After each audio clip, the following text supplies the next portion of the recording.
Good afternoon. Good evening. Welcome back to Tipsy Casting. I'm Jen, and this is my co host, Jess. Thank you for joining us once again for another episode of Tipsy Casting. We are going to take a deep dive in on a very hot button issue in the industry right now, and that is the campaign that is going around right now called Auditions Our Work. We're eager to talk about this from the casting director's perspective, so let's jump in. First of all, what are you drinking this week, Jess? This week I am going to the basics and I have just done a gin and tonic. Very nice. Keep Very it nice. simple. What about you?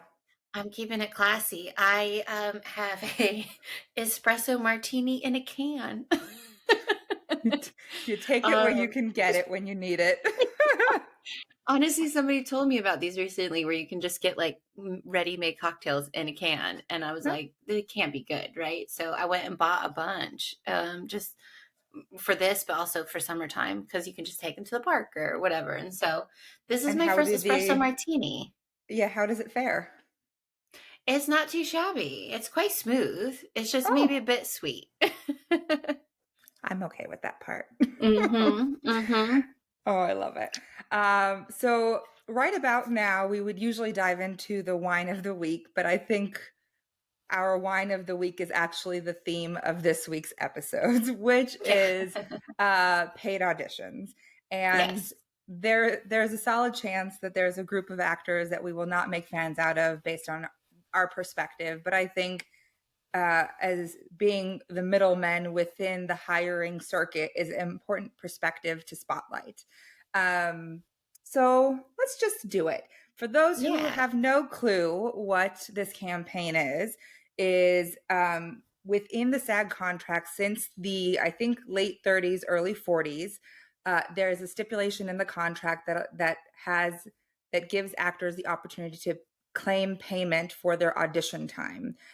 This was written in again in the late 30s, early 40s, which was a time where the landscape of the industry looked very different.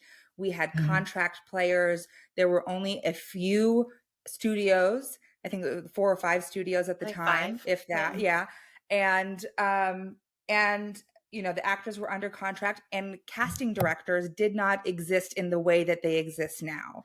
So the other part of um, the clause in the contract about paid auditions is also that casting directors are required to go to showcases hosted by SAG. That's part of it.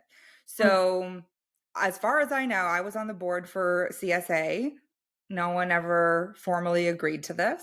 We are represented by Teamsters. As far as I know, by Teamsters, nobody ever agreed to this.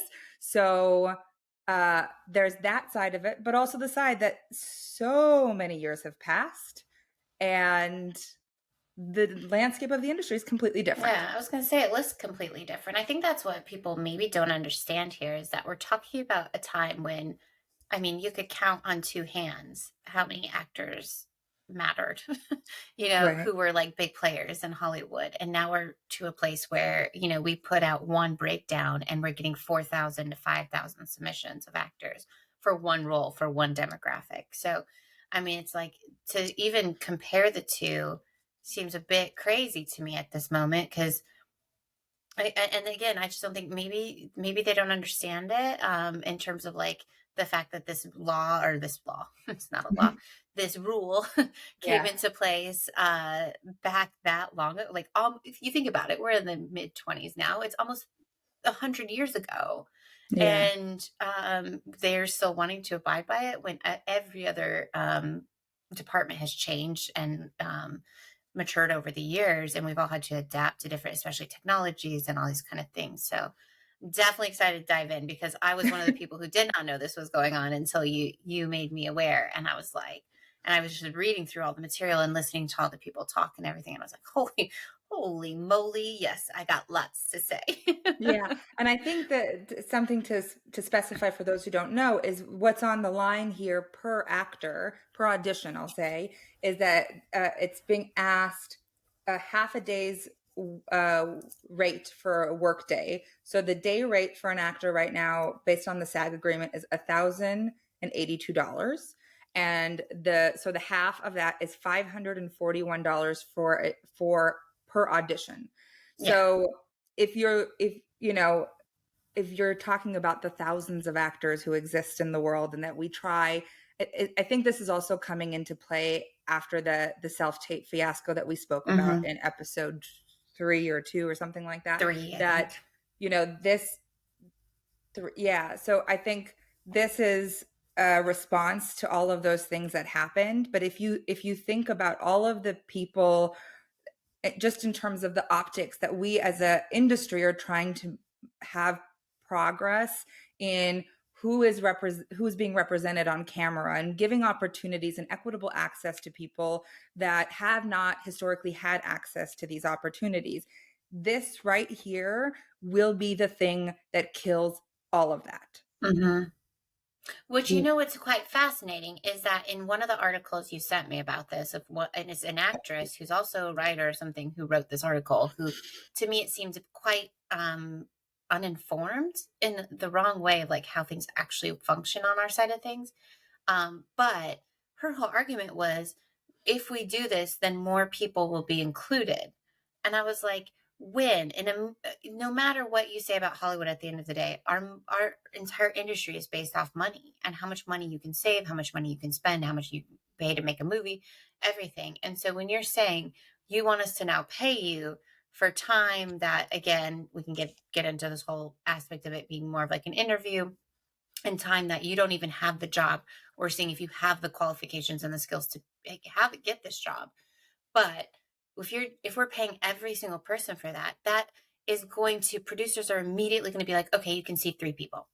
If we're going to pay it, then we're going to pay 3 people. And then what's going to happen? So then you immediately go from like, and again, I don't know if actors don't realize how many actors are out there. I mean, we get thousands and thousands of submissions and for one breakdown. So you're already complaining about not getting in right now and not being seen. And then it's really going to hinder it. And then you're going to have no representation because you're going to get to bring in one person for this, for that, because like $500 is a lot of money when you start adding it up per person to bring in constantly, especially for our little indies and stuff. My God, it's going to be just like It will a kill the dagger. it will kill the indie industry if this happens. Yeah. I think that's the other thing. I snuck into a Zoom recently it was a bunch of actors talking about the pros and cons, and there were people on both sides of the coin, which was really interesting to observe. But this idea that no. Okay.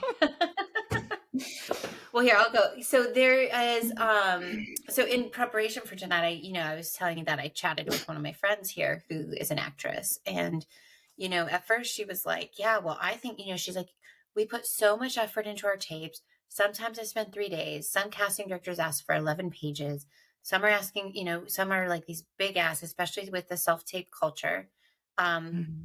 Since COVID, like we have to pay for our own backdrops, we have to pay for our own, lighting, things like that. And it's like, I get that it's a huge expense, but it's also like, I think actors sometimes forget that there are a lot of other departments that also do a lot of work for free to get things off the ground. Like I make lists all the time.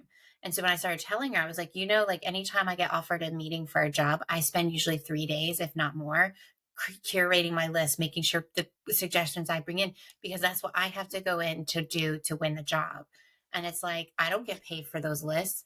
I most of the time get them ripped off, and I find out somebody I suggested ended up getting the part with a different casting director because they heard my idea in our meeting, but wanted to go with somebody else.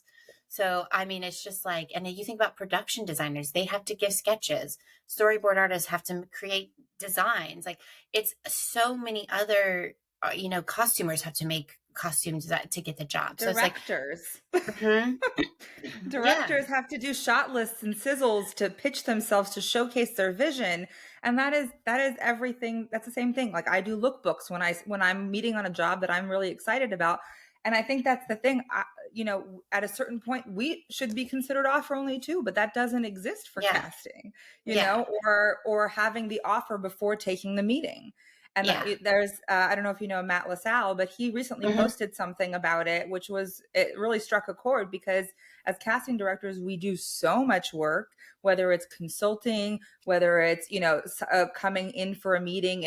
And I think we've all learned our lesson that even though we want to be eager and we want to show how hard we can work, that it's not the Hmm. space to do it, because then they steal our ideas and run the other way. So, but Exactly. but with actors, I think this is that part as well. Like we do the preparation, directors do the preparation, actors need to do the preparation. And I keep hearing this thing, well, they're going to watch our demo reels, they're going to do this, they're going to do that. Do you know how hard it is to get a director or a producer to watch a demo ever, unless they don't already know the actor, like familiar with Yeah. their work? Like, we will send your demo with your audition and they still don't watch the Hmm. demo. So Yeah. I think it's, this, everybody, I think, listening to that conversation of everybody had these high hopes that, oh, it will increase diversity, inclusion, and all these things. It's not. It's going to go to the Mm-mm. people. The opportunities will go to the people that the producers already know, that the casting Yep. directors already know, because this was the thought that I had earlier when I was listening to that conversation.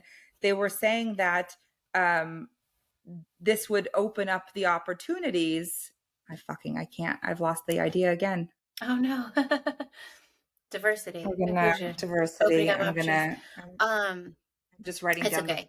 the timestamp so she can cut it out. Yeah.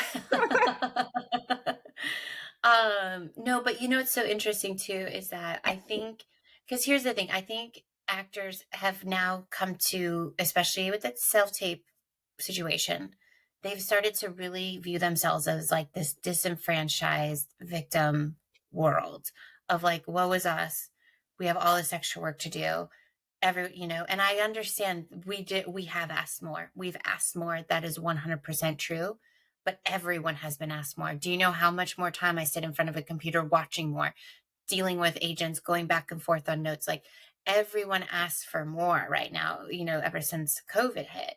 And I think that to me, it is quite astounding because I'm like, I think it's a bit short sighted to not see that all these other departments are going above and beyond prior to their jobs. Like, it's not just like people show up on set or show up to day one and just like hit the ground running. It's like every single person has to work towards what they're getting. And I mean, if I could count the amount of intern hours I did in college, how many hours I've done for free working for people to get my name out there. I mean, and this isn't all about me, but it's just my experience and I'm the Yeah. one talking. So, um, but it's kind of fascinating to think that like, I've had to pay for my own camera, my own computer, for my own lighting setups. Like I've had to pay for that every single time that I've had it. We had to pay for our own office space half the time because studios Yeah. still wouldn't pay for it back before that. So the fact that like people are thinking like, one, studios are banking a ton of money off of this, producers are banking money off of this, and that they just have this an infinite amount of money to give actors for their time. I mean, I think it's a bit of a slap in the face to everybody else who works really hard to For go having the out and same win the jobs out. experience. Yeah, Yeah. I think that's the thing where that's the problem, that I feel like it's so insular in what the actor's problem is. And Hmm. again, there's a lot of validity in what's going on and what's being discussed, which there should be some sort of regulation in page numbers and turnaround. I'm Yeah. all about that. But Yes. this Same. idea that they're the only ones that have been suffering this entire time, and like, as casting directors, we're technically gig workers too. We go from job to job. Nobody takes care of us in the middle, in between. Hmm. And I think, and yes, for us, I had to pay for my own lights, I had to pay for all these things just the same, mic sets, mic kits, to make sure everybody sounds nice and crisp, everybody looks Yep. great when they come into my office. But that's part of the thing. As an actor, self tapes didn't show up because of the pandemic. They Hmm. existed before, and actors used it as a backup, right? As a backup to coming into the room because they were out of town, or they were shooting, they were on set somewhere and they couldn't do it. So no matter whether it's 100% of the time or as a backup, as an actor, you have to invest in the things that will sustain you and continue to bring you those opportunities. So, do you have to go and buy a fancy backdrop? No. Go to Joann's or Michael's and cut a sheet of fabric and stick it behind you. Do you have Yeah. to get studio lights? No. You can get $100 light kit that will last. Like mine has lasted me almost 10 years now, and there's Yeah. nothing wrong with Same. it, off of Amazon. There are so many, and the fact that we're not in a position where you have to go get like a full camcorder. You prop Yeah. your phone up on a tripod and you're Yeah. fine. So it's the basics that we all should have, not just Yeah. casting directors, all actors who are investing in their careers, just as you would go to class and learn different techniques. That is part of the technical aspect of what you Hmm. do. Yeah. Again, Jen and I are big proponents of being back in the room or doing some sort of hybrid. So we're not here saying like, get used to it, it's here forever. It might be here Hmm. forever. We will be Hmm. unhappy too. But at the end of the day, this is the thing. This campaign is not about self-tapes. It's about all auditions. Yes. Yes. And that is And a problem because and that was the thing that was a conversation point in the meeting that I snuck into, was that they were, telling actors that you won't get blacklisted, that casting directors are not part of that conversation. It's SAG files the claim against the production and then the production pays you. You don't think that our producers talk to us and tell us yeah. who's filing claims? Like that is the most ridiculous thing that I've heard. And I'm not here endorsing a blacklist by any means, but that is something that we are going to have to face if actors are regularly embracing this paid auditions thing.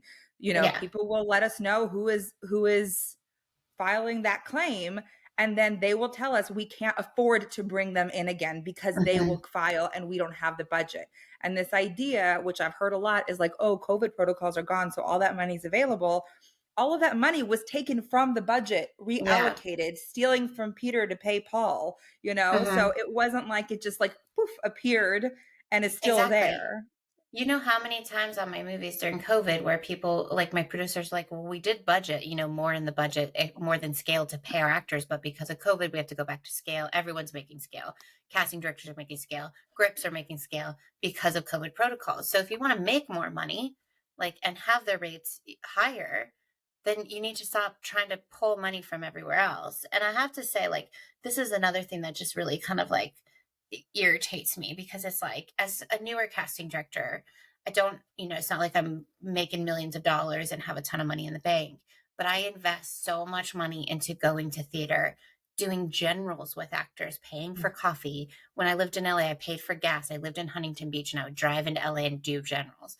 I would do, it's like, so I have to pay all this money out of front of my pocket to make sure I'm on the front edge of knowing who's out there, who's going on, and all this stuff. And it's like, but then I get paid back for it? No, like none of us get paid back for any of that stuff. We do it because we want to better ourselves in our career.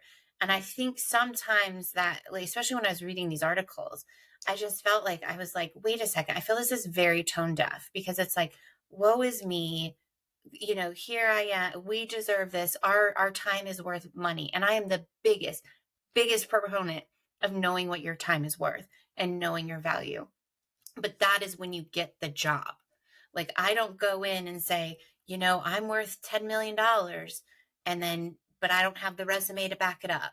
I'm not worth, so I would just, it's kind of shocking to me to read these articles. And again, I don't really know who wrote them. But I am just like, it's not Meryl Streep writing it, and it's so, it's like, I think it's something where people are just really upset that they're putting this time and effort into it. But I'm also wondering, are you putting time and effort into the proper things in life then? Because are you actually good enough to be getting these jobs? Because if you're going in and auditioning 20 times and you're not getting the role, maybe then it's time to take a class in comedy or drama, whatever you're not getting. Because Or also it's the amount of if you're saying that it's such an investment that you're spending an entire week preparing for it, that is something that is what you need to train for. Then that you have to sort of go back to the drawing board a little bit and train on that, because if it's taking so much of an investment to even get sort of the broad strokes of a character, that there's an issue there. But I also want to say two things. One, you are not a new casting director. You are the younger generation of casting director. You have been Thank you. around. Two, I don't want anybody to walk away from this conversation that we are having right now, thinking that we are not actors advocates. We are casting directors who are spending our time and energy trying to give actors as much information, as many resources as possible. And we support you, and we want you to make more money. We want your scale to be higher. Like, those are all things we are 110% in support of. But this is not the way to go about it. This is, what you start to look at the rate of, like, the opportunities that an actor would get should this be embraced fully and not disappear in the negotiations, which it may very well. But if this does get embraced, who is going to be focused on the quality of an audition if they're already guaranteed half a day's pay? People are going to churn out as many auditions as possible just because they can. It's the same idea. Like, I heard somebody else who had a job opportunity and didn't want to take it because their what's it called? What is it called? I don't know. Assistance. Unemployment? The unemployment check was going to be higher by like $10 to do this. And I have a really difficult time because you have this thing where there's got to be a work ethic to things, right? And I understand there's a bigger conversation at hand of like making sure people have livable wages, which I am in support of. It's why WGA is striking. It's why SAG has a strike authorization. Hell, if casting directors could strike right now, I would be on that picket line too.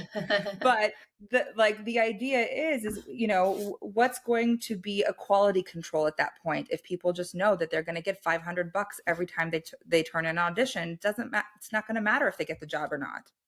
Yeah. And I think it's so interesting because I think that people might be considering this again from maybe the wrong side, because if you look at it from a purely business standpoint, which I'm a very entrepreneurial brained person, and it's like, I don't know how I could justify asking a producer to bring in more than 5 people on a low budget something if That we're you already already paying don't them. know. Exactly. And it's like, so you'll never bring in somebody you don't know because you can't afford it, especially in our world of indies. And it's just like, even at the studio level, I can see it because we already get so much pressure when you're on a studio or network thing where they're like, here's who we like at the network. And so usually what happens is we're like, okay, great, we'll read their people, but then we're going to bring in some really cool people as well. And we're never going to get that, because what is going to happen is going to be a trickle down effect, because the studio then will say, okay, we're only budgeting for you to bring in 10 people per role. We're going to give you 8 of those people. So you get 2. It's like, it's going to be a very like trickle down effect. And then I do believe, this is conjecture, but I think what will happen is you'll eventually get the actors who don't need the money, who don't care about getting paid for auditions. And they'll just be like, hey, I'll audition for free. Like, can I just come in and read? And then you're going to have a huge disparity. And then we're just going to be back to square one, where people who aren't getting in are going to be really upset and say that we're favoring people who who waive getting paid or don't claim it, because then that's going to be, but then it's like, but again, at the end of the day, it's a business. Like, as much as we want this all to be a very human experience, and you and I are very big proponents of treating everyone with kindness and grace and the respect they deserve, at the end of the day, if you are putting a money value on your talent and you can't bring what whoever is in charge thinks is worth that, then you're immediately going to go to the bottom of the pile. If we think that the industry is risk averse now, just wait till this becomes a thing, because there will be no breakthrough performances. There won't be interesting choices. It'll be the expected. It'll be generic, and that's going to be a damn shame, because that'll be the day that I leave. Yeah. Yeah. And I mean, to be fair, like, I think that there are some good things they could do in like a parallel world to this, where, we were discussing like maybe paying for chem reads when you get down to like when you're actually investing, if you're going in for a series regular role and they're asking you to read 15 pages in your chem reading with somebody or something like that, and you have to put in a ton of preparation, then yeah, maybe that's something to fight for. But I Yeah, think or you even do like the kind of, mix and match. yeah, yeah. But I think it's also, I mean, something just to keep in mind with that as well, though, from just a very, very outside perspective, is it's always a very slippery slope in Hollywood. So it's like, okay, so then what defines a chem read? Like what, how do we then put in these parameters of exactly who gets paid, when they get paid, whatnot? And then maybe it's something where, especially when it comes to like series regulars with test deals, it gets put into their test deal that they get paid $1,000 to come in and do their test or something. But it's something that, like, I think there are ways that if you are putting in, if you're getting way it farther down the line, multiple auditions, and you're giving a lot of your time and energy to it, I think there is a way to handle it. Or that side can maybe work it out in their negotiations to get some kind of compensation for people then. But I think this notion that everyone should be compensated for pre-reads, and first round self tapes, whatnot, I think is just, it's going to kill the industry. It's going to kill Mhm. so many actors' dreams because it is going to take an already. And again, we can go back to the self tape debate where self taping, we do get to see more people than we did when we were in person.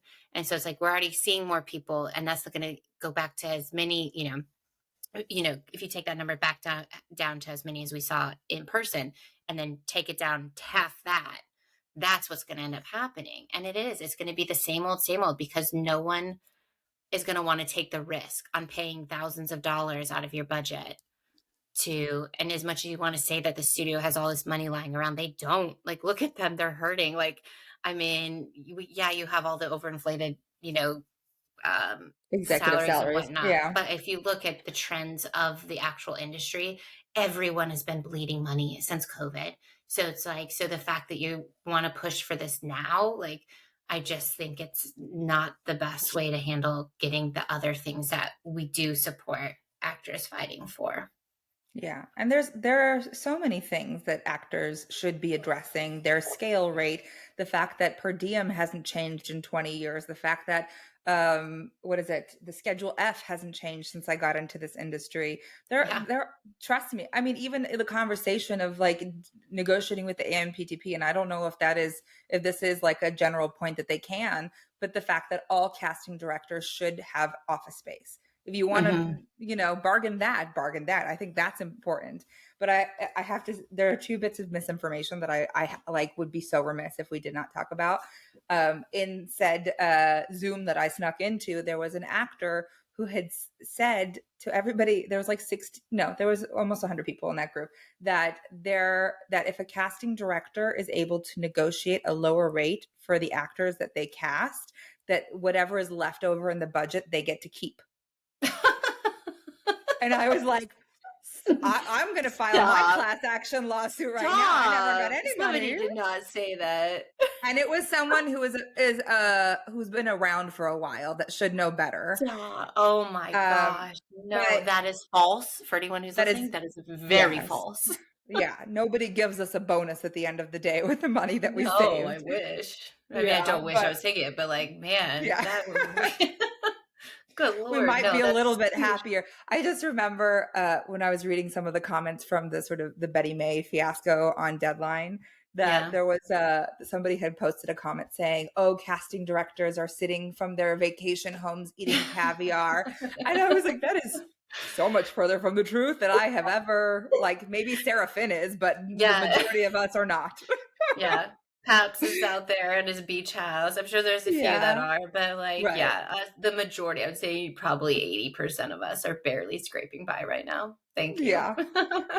And then the other one, there was a Variety article that Neil Bledsoe, who's an actor, did an op-ed. And I spoke to him before he wrote it. I was one of his sources. I'm happy to share that because I wanted him to have our perspective of the industry Hmm. and everything. Hmm. And I don't know where he came up with this number, but it's like a $25 million savings of the actors are taking on that expense because of self tapes, just because casting directors are not hiring readers anymore. And I just have to say, like, We were never hiring readers. Maybe there's a small group of casting directors that would, pay for a couple of hours or for gas for an actor to come out and have a reading. I would pay for lunch. There are things that we would do, but we never had a budget to pay for readers to begin with. So I don't know where that number came from. I have no clue. Hold on, you froze. I didn't get any of that. I lost you. But I Yeah. just said I have no clue where that number came from because Yeah. it is definitely not from the readers. Yeah, I mean, to be fair, I have, especially I'll just say my LA years. I was in LA for 11 years, and the only time we ever asked readers to come in were for table reads. Other than that, any pre-reads, chem reads, not chem reads, pre-reads, callbacks, anything like that, we did ourselves. It was either me or my boss, and most of the time it was me.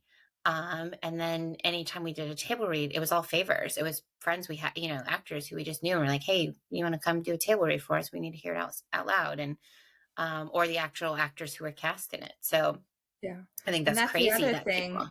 Yeah, I think that's the other thing of when we do those things, I mean, that's the same thing if I were to go somewhere and help put a table read together. That is, for me, the relationship that I'm building with whoever I'm in front of that is watching my cast, even table read Mhm. cast, come together. I'm not getting paid for that. It's just Nope. what it is. And so it's the same experience. I've had actors that I've invited to come be part of table reads just as a goodwill gesture. And then they've gotten jobs off of those experiences Yeah. because the creatives or the directors like them so much. They're like, let's find something for them. Yeah. So even though this is the kind of business it is, and I don't know that it'll ever change, that it is all about who you know and the favors that you do. And that I don't think that there's a version of this industry changing so drastically that that's not sort of the opportunity cost that we all have to pay. Yeah. No, and I agree. Like, I think that I don't think that'll ever change. I mean, again, it's true for everyone. That's the thing. It's like it is not just one sect of this industry. Like, it is everyone. It is all we spend. I mean, I wish I could add up how much money I've spent networking. It's probably insane, and I would be ashamed by the amount of money I've spent doing it. You you just went to Cannes. I know, I just went to Cannes and I paid for it all myself. So don't think that somebody just signed that check for me. I paid for it so I could go and network. And so yeah, it's so to think that it's going to change based off that, it's not. And part of the thing too that actors have to remember, and I'm not speaking I'm sure somebody's going to listen to this and be very offended that I say this, but I'm like, it's not that if you don't have the connections, you're not good, but you're not good enough in something. Because if you're good enough and you're getting in the rooms and you're creating the bonds and relationships you need, that will always get you further. And I think it's sometimes people who kind of sit back. And again, it's not just actors, it's every Profession, craft. profession. Is Yeah. that if you sit back and you don't actually put out effort to get to know people in this, we are a social industry. We are probably the most social industry out there. And so if you don't have a personality, if you don't have the ability to go and chat to people, I would be dead in the water. I would have no career. And it's like half the time I get jobs by just sitting down, having a drink with somebody and chatting. It's not because of my great ideas of casting, because I have my resume to back me up. And I think it's something too that, again, what are actors going to do then if they get to the offer only stage? Are they going to, then it's going to turn into, then we have to pay them just to make an offer to them? Because we already pay them an offer, here's what we'll pay you if you want to do it. But then we're going to have to pay you $1,000 to read the script. It's a different, there's going to be tiered systems. I would like to be paid $1,000 to read a script before I put my ideas down. I know, right? I mean, let me know what's finance before I jump Yes. in. I know. It's so crazy. I know we talk a lot about it on this podcast, but we do so much work for free. It is insane. I'm doing one purely right now because I love the producer and I know that it's going to be a great movie. And she's been and she even said, she's like, I don't have the money to pay you right now, but I will pay you twice as much when I get financed if I can, and it's great. But then also, this is another great story. This is a completely different producer. I've been on a movie for years now, years. It's one of my COVID babies. And this producer calls me every day. And I'm not talking like just 5 minutes. It's probably usually half hour, 45 minutes, sometimes an hour. And he just chats and we talk in circles and we talk about the movie and blah, blah, blah. Do you think I'm getting paid for every one of those conversations? No.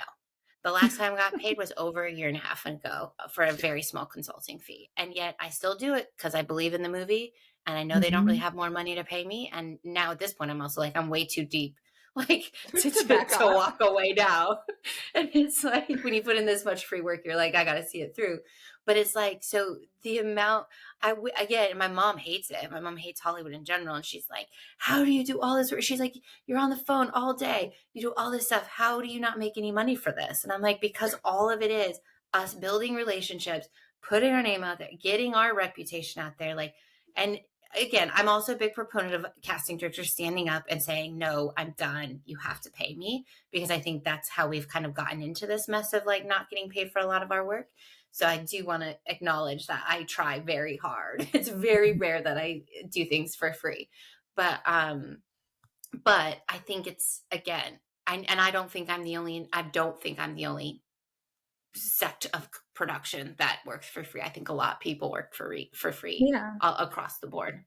Yeah, I mean, well, you just look at short films. That's like the perfect example. I still do short films here and there, but when I was coming up, that was like not even about bread and butter. It was getting experience and feeling Mhm. comfortable in my casting skins. And that in itself had value, but everybody was coming together and not getting paid. And wardrobe was, figuring it out. And everybody is trying to break through in their own right. And just in terms of doing favors, there were so many times that I was working at very high profile production companies that could have easily afforded to pay me, $100 to do this, even to do, let me tell you something. I used to be a certified notary public on the side of when I was a casting Wow. assistant and associate. I'm not anymore, but I used to be. And one of the major production companies essentially used me as their in-house notary public and did not pay me a single penny once. Wow, And that's that is, crazy. yeah, but that is the perfect example of how especially casting is used. I'm sure so many other departments as well. But like, how many times did our producers reach out, ask, will you have a general with this actor I just met? Will you, Mhm. audition this actor? They're not right, but will you audition them anyways? But whatever it is. And we do so many favors, or do my this is my favorite, do my son's thesis film, short film for us, and help us out, or mentorship programs. And I think there's so Mhm. many of us who are excited to mentor and to support the next generation as we would like to be supported, but Yep. it's all free. Yep. Yep. Yeah. It's so true. And I think like I don't want anybody to walk away from this thinking, well, we all need to stand up and say, like, because realistically, like in the real world, that's not gonna happen, because Hollywood is the glamorous industry. And whenever somebody doesn't want to do the work, there's always gonna be somebody right behind you who's willing to do it. So I Yes. don't think that there's some world, because I do think sometimes people in general in Hollywood have this idea to try to pedestal us of like, well, if we just rise above and if we're just better and if we all stand together and all say no, they can't say, they have to give in to our demands. And while I get that, especially with the like Strike writers right now. stuff having, yeah, like all that kind of stuff, the things that you can change, yes. But I think a lot of this is the fundamental basis of how Hollywood is run.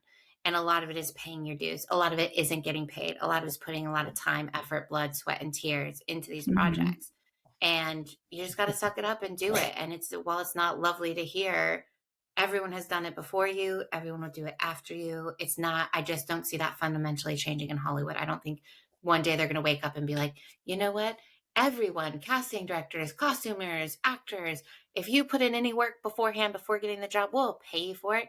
Because again, at the end of the day, it's a business. It is all money based and they want to save money. And now more than ever, with Wall Street being so intertwined with the industry, I think that nobody can see this, but I am having a dog attack right now of being my face being lit. um, but yeah, I think that's the thing, and that's the big conversation right now with the WGA and everything, because our industry is so driven by the stock market now. It's in an entirely different landscape than it used to be. Mhm. And again, we should all have a livable wage as like a baseline, but there are so many aspects of this industry that will never go away, when that Yeah. is one of them.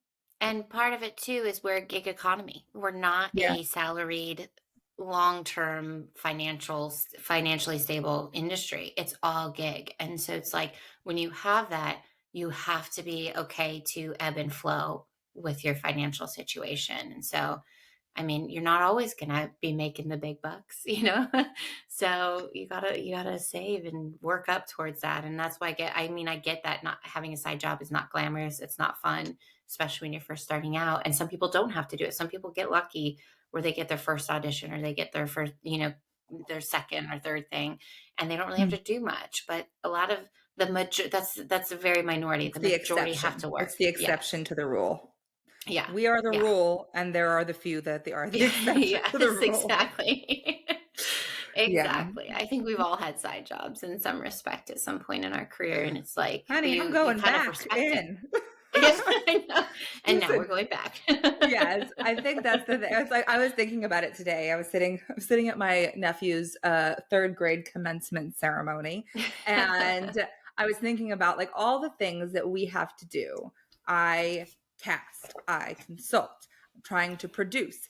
I have an Etsy line. I have, and this is not because I'm rolling in the money. It's because I'm trying to survive, you know? Yeah. So I think, this idea that only actors are the ones that have the side hustles. It's like we all have side hustles. We are all um uh multi hyphenates just to get by.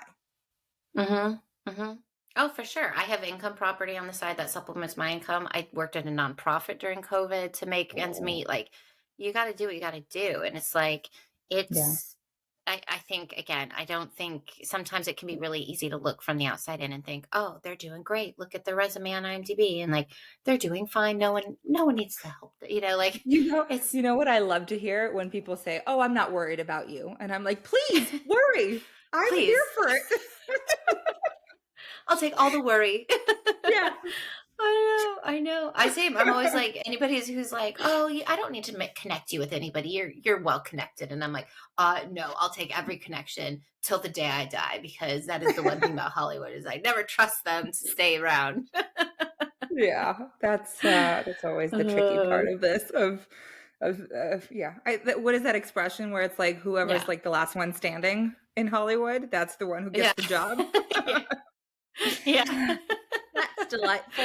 Uh, Amazing. I Yeah. know. I know. And I really do hope that actors get some more of their rights that are a bit more attainable and reachable and like get a better, base scale, get better overtime, get better per Yeah. diem, get better And schedule something F that because that's won't stuff they definitely break the deserve. industry.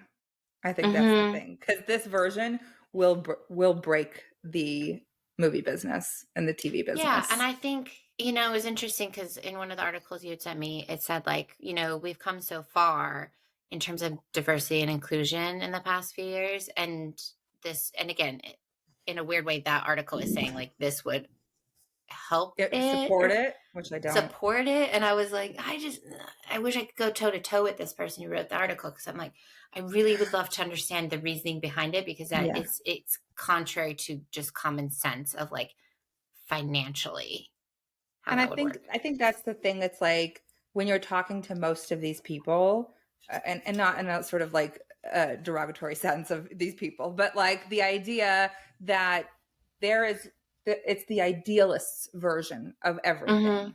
Could Yeah. this happen? Sure, this could happen. Could of course we can do our best to continue to make strides in all of these different ways, but honestly, how often do those things get like thrown under the bus at this point in the Mhm. industry? Like if you put another barrier in the way of the way that we work as casting directors, and that's the other thing. It's like there's no people can't dictate how we work, how we do our job. Yeah. Can they dictate it in the way to make sure that people that are coming in contact with us are feel safe and feel the place that they can be vulnerable and to do their best job, yes, that's important. And again, I think they just did that set, or I mean, I guess they didn't just do it, but they had put it out before for like low budget indies, that you have a five-page cap for sides, for audition sides for the first call. That's wonderful. But let's be real. Indies are not the perpetrators, that like the repeat offenders for these like 15 pages. Like the most I've seen with all of my friends who do their auditions, it's the network procedurals that they want to see you audition for every scene that your character appears in. Yeah. And it's like, it's unnecessary.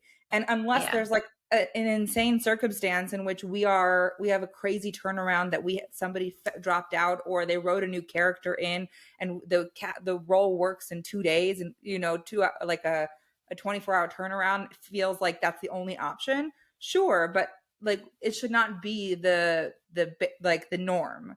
There at least 72 hours at minimum. Yeah. And it's going to be interesting too. I just kind of thought of this, is that because the UK and outside of these states does not have SAG, it's all going to leave. It's all going to come here. Because Enjoy. I mean, come on, bring it on over. But again, I think that's what sometimes when people say things like that, it's a bit short-sighted, because you say, okay, well, you want to pay us, we want to create these mandates. Hollywood, again, look at history. Hollywood always finds a loophole, always finds a way out. So what are they going to do? The UK already has a massive production base here anyway. So many actors are coming. We've talked about this in past podcasts. So many really good talent are coming out of here, and they don't have SAG roles here. And I think you kind of forget sometimes. You can get into an LA bubble of like, oh, we live in LA. This is the Mecca. Nothing can break us down. And it's like, no, we'll just go across the pond and shoot it for half the cost, and we still got good talent over there. So good luck finding a job then. And then you have no jobs, and it's just going to be decimated. Which again, I'm sure the UK actors will love that, and crew. And then I'll move. And do you have a closet that I could live in London? Yes. Because I'll join the festivities as well if that happens. Come join me over here. Maybe sooner. Who knows? Yeah. And that's the thing. I think, again, I just think people forget, like, there are other solutions. If you want to try to force this through and make this happen, they will find a way around it. And the only solution, or the only end product of that, is actors losing even more jobs. Yeah. So it's gonna hurt the community more than it'll help it at this point. And I think it's a very short-sighted angle to approach. And like the macro, it will be very difficult for those actors who ultimately double down on it. But honestly, and this is all just speculation. I have no indication to know anything. But like, I ultimately think this is going to go as a bargaining chip during the negotiations. Yeah. I wonder, again, this is all conjecture, because I have no insight into it, but I'm wondering if they're going to use this as like, because again, I don't think, from what the articles I've read and the comments, it doesn't seem like actors are united in this by any means. No. I think it's very split. So I wonder if studios are going to use this as like, to get, and I'm like, well, you're bargaining away something else then. If you're using this as one of your bargaining chips, you're going to bargain away something else by doing it, because you're never going to get everything you want. Yeah. No, so I think that SAG will give this away as a bargaining chip. To get something else. Yeah, that's just, conjecture. I just think that this, because there's such a split within the membership, I don't think that this is going to go through in that way. And I think it's going to be given away. Interesting. Yeah. Oh, fascinating. Well, we can go all day about how we think this will go, but only time will tell. And again, any actors who got upset by this conversation, we don't come from a place of not valuing you and not appreciating you. We do. We support you. We just think there are bigger fish to fry than something like this, and this will only be a negative effect on most actors at that point. Yeah. So, And honestly, I think maybe hopefully we can shed some light on the fact that you're not alone. Like it's not just actors who would do a lot of work for free. And we're not saying that to diminish what you do or to say that it's right, but it is kind of an industry standard across a lot of other different departments as well. yeah, I think the focus is the money on the other side of things and not being in a toxic environment. Those are the two things that are important to me. Yes. Same. Yeah. All right. Well, thank you all for another wonderful week and a fun and lively chat. Please make sure to rate, review, and subscribe and tell all your friends to give it a listen. We would love more and more listeners to come and hang out with us every week. So I guess this is where we say goodbye. So have a great week, Jess. Yeah, you too. Cheers. All right. Cheers. If you love listening as much as we love sharing, click subscribe on our YouTube channel or find us on Apple Podcasts or Spotify. Thanks for listening.